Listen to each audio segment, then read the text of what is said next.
Olá, oitavo ano, sejam muito bem-vindos a mais uma aula da nossa disciplina de Ciências.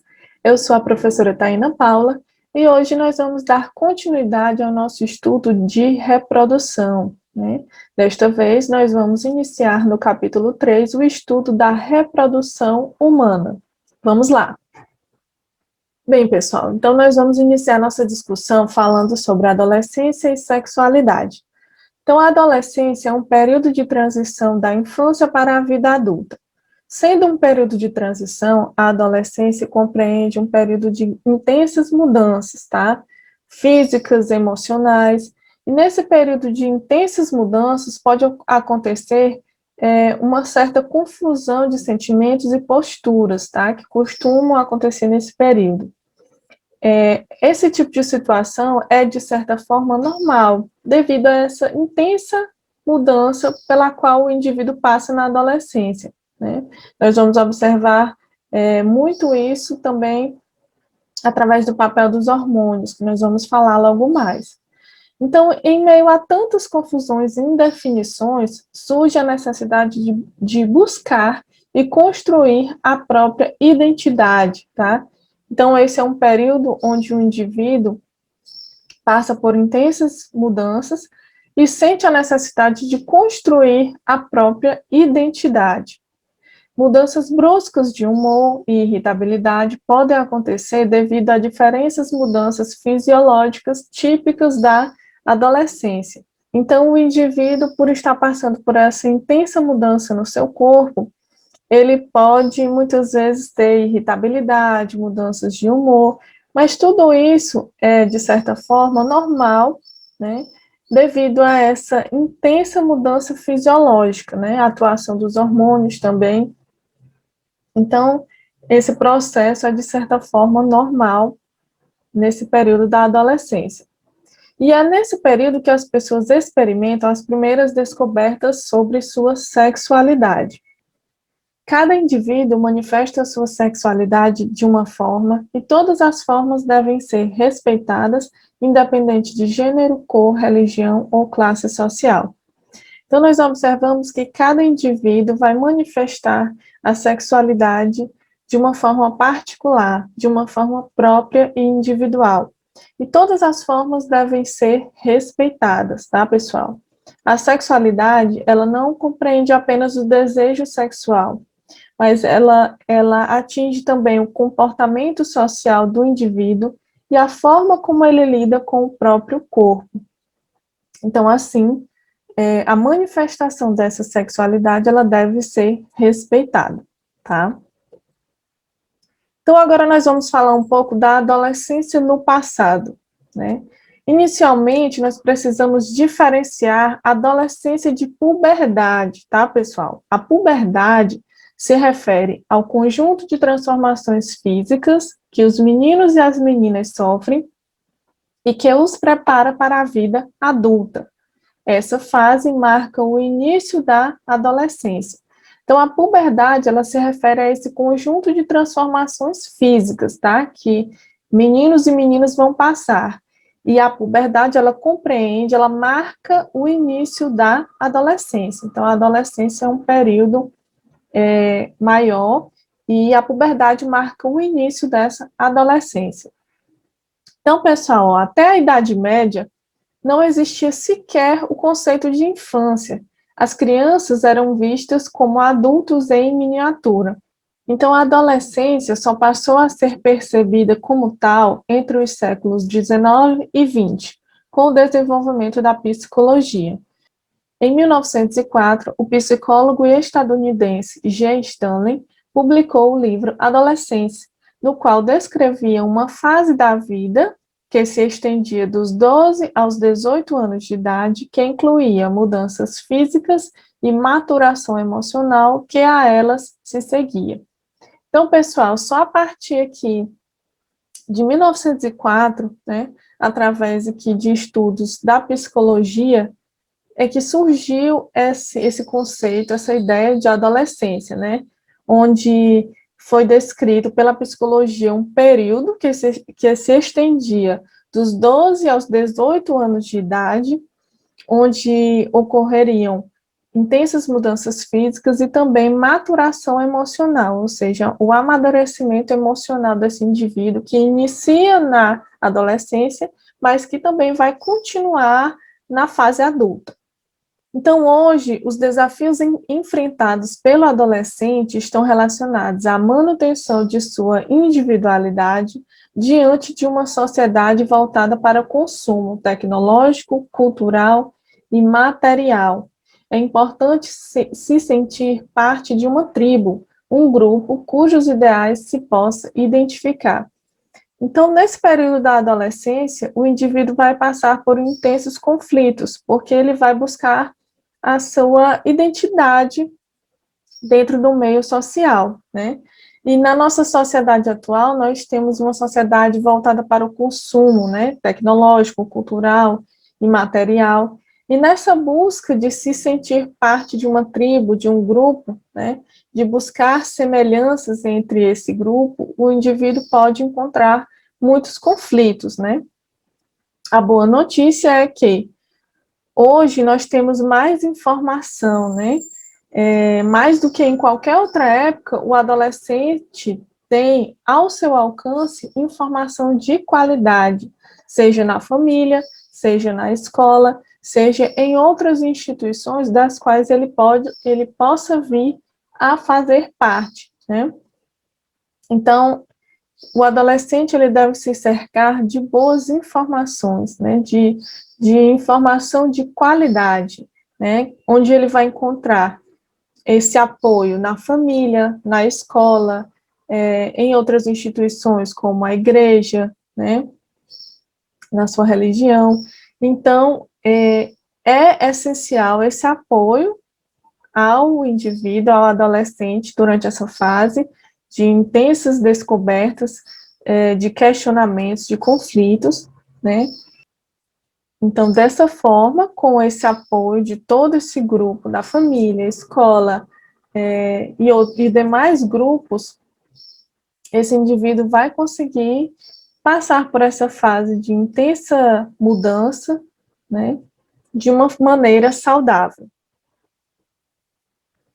Então, pessoal, agora nós vamos falar especificadamente da puberdade, né? A puberdade que nós vimos anteriormente, que é esse conjunto de transformações físicas, né, pelos quais os meninos e as meninas vão passar durante o período da adolescência, que marca o início da adolescência.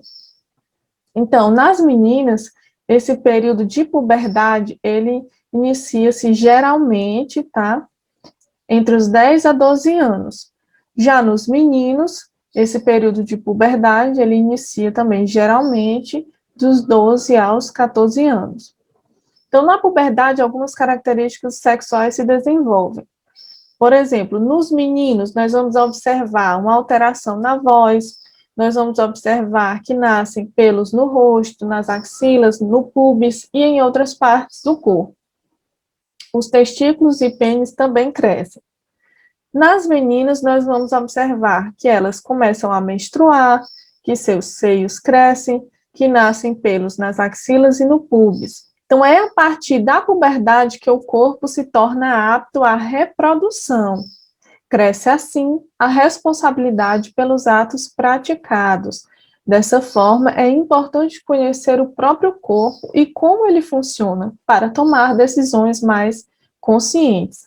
Então, gente, a partir da puberdade, tá? A partir desse início, dessas transformações físicas que nós acabamos de observar, o corpo se torna apto à reprodução. Então, assim cresce a responsabilidade do indivíduo, né? E dessa forma nós podemos observar a importância de conhecer o próprio corpo e de entender como ele funciona, para assim tomar decisões mais conscientes. Então, vamos observar o papel dos hormônios, tá, pessoal? O papel dos hormônios nessa fase da puberdade. Então, os hormônios, eles são substâncias produzidas por glândulas do organismo e que percorrem o corpo por meio do sangue, atuando nos órgãos e controlando o funcionamento deles, tá? Então, nós temos vários tipos de hormônios atuando no nosso organismo, tá, pessoal? Hoje nós vamos nos deter apenas àqueles envolvidos no processo de desenvolvimento sexual do indivíduo. Então, na puberdade, a glândula hipófise começa a produzir as gonadotropinas, que são hormônios que vão atuar sobre as gônadas, que são os órgãos onde são formadas as células destinadas à reprodução sexuada, os gametas. Então, vamos entender, pessoal. Quando o indivíduo chega na fase da puberdade, né, iniciando a adolescência, essa glândula chamada hipófise, que se localiza próximo ao cérebro, né, no nosso encéfalo, começa a produzir esses hormônios que são as gonadotropinas. Essas gonadotropinas, através do sangue, vão atuar sobre as gônadas. Quais são e quem são essas gônadas? São os órgãos que vão produzir os gametas, tá? Nas mulheres, né, no sexo feminino, as gônadas femininas são os ovários, e nos homens, nos indivíduos do sexo masculino, as gônadas masculinas são os testículos, tá? As gonadotropinas são o hormônio folículo estimulante, que é chamado de FSH, essa sigla vem do inglês, tá, gente? E o hormônio luteinizante, que é o hormônio conhecido como LH, sigla também do inglês. Então, vamos observar um pouco mais sobre o papel desses hormônios. Então, olha só, o ovário libera uma célula chamada ovócito 2, que pode ser fecundado pelo gameta masculino, o espermatozoide. Então, pessoal, nós temos aqui que o ovário, que é a gônada feminina, libera uma célula chamada ovócito 2. O ovócito 2 é o gameta feminino. Este gameta feminino pode ser fecundado pelo gameta masculino, que é o espermatozoide, né?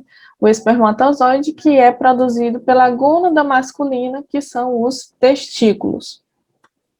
Quando o espermatozoide começa a penetrar no ovócito 2, este começa a sua diferenciação em óvulo, e em seguida há a união dos núcleos do espermatozoide e do óvulo, dando origem ao zigoto, tá? Então, no processo de fecundação, nós sabemos que o espermatozoide penetra no ovócito 2. Quando isso acontece, o ovócito passa a ser óvulo, tá? Após a fecundação, os núcleos do espermatozoide e do óvulo se unem, dando origem ao zigoto, né?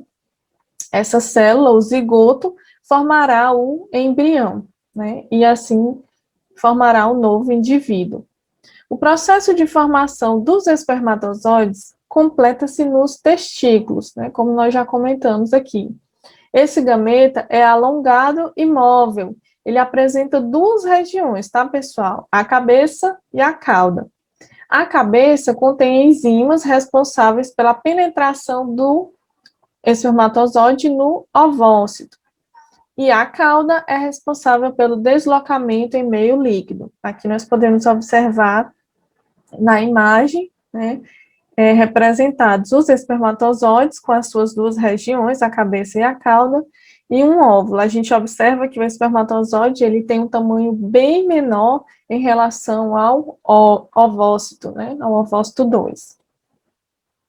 Então, as gonadotropinas, além de estimular a produção dos gametas, estimulam as gônadas a produzirem os hormônios sexuais, tá, pessoal? A testosterona é o hormônio sexual masculino e os estrógenos e a progesterona são os hormônios sexuais femininos. Qual a função desses hormônios sexuais? Esses hormônios sexuais desencadeiam as mudanças físicas típicas de cada sexo e estimulam a produção dos gametas. Então, esse é o papel dos hormônios sexuais. Eles desencadeiam as mudanças físicas, né, que ocorrem no indivíduo e também estimulam a produção dos gametas. No sexo masculino, a produção das gonadotropinas não varia muito com o tempo, tá? Então, as gonadotropinas, que são aqueles hormônios produzidos pela hipófise, que vão estimular as gônadas, né, o ovário e os testículos. No sexo masculino, as gonadotropinas são produzidas constantemente ao longo da vida do homem. Já no sexo feminino, a produção de gonadotropinas cessa quando a mulher atinge aproximadamente de 50 a 55 anos, o que caracteriza a menopausa. A menopausa, pessoal, é esse período onde a mulher não tem mais ciclos menstruais e não produz mais gametas, tá? Então, a partir de certa idade, aproximadamente de 50 a 55 anos, a mulher não possui mais a capacidade de produzir gametas e, assim, não tem mais ciclos menstruais.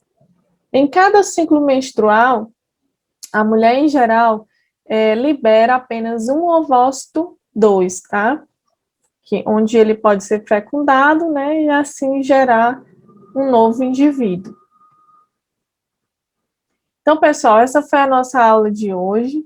Eu peço que vocês façam a leitura do capítulo 3 nas páginas 70 a 76, que corresponde ao conteúdo da nossa próxima aula. Peço ainda que vocês façam as atividades disponíveis na plataforma Wake, certo? Um abraço em todos e até a nossa próxima aula.